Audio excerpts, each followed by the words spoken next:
Our power grids are remnants of the Marcos cronies before. Our telecommunication lines are outdated. For once, when a boat hit the submarine cable line, we all lost internet for those few days in December. We see that but we see that we're starting to make progress. We're starting to move forward and develop our current public utilities. At the moment, we allow 40% ownership of these utilities and give them to other corporations. And we think that, wow, these are big leaps.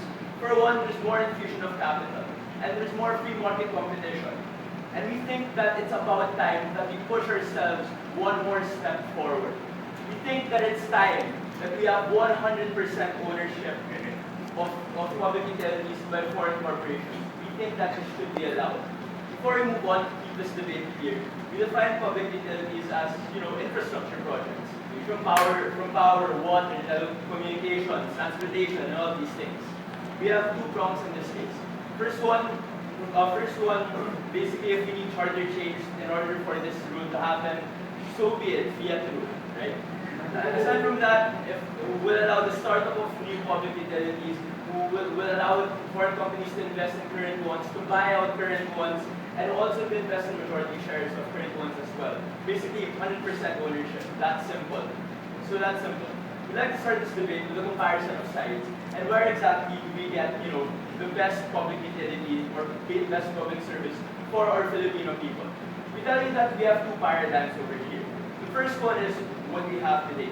We have a system provided by old Marcos cronies, monopolies, oligopolies, things where there's little market competition and very little incentives to innovate and to make things better.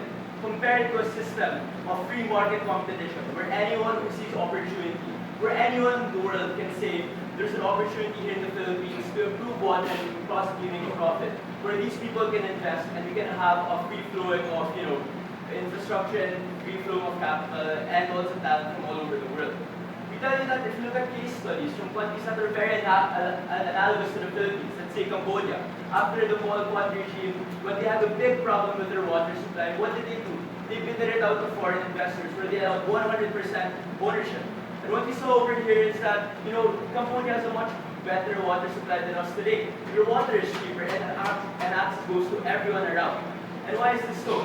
This is because we see that over here we're able to open up the markets. There's competitive bidding from people all over the world, which means that in this case, we're able to not only get the cheapest price, but also the most stable one, and also the company that promises to give the most access to people.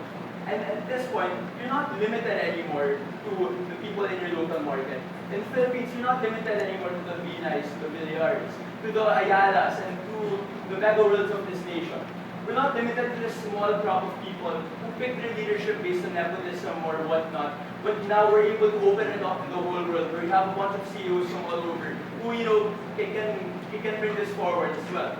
We tell you that by opening it up to the global economy, we can get better service, and and we're not limiting our opportunities to the people just based over here.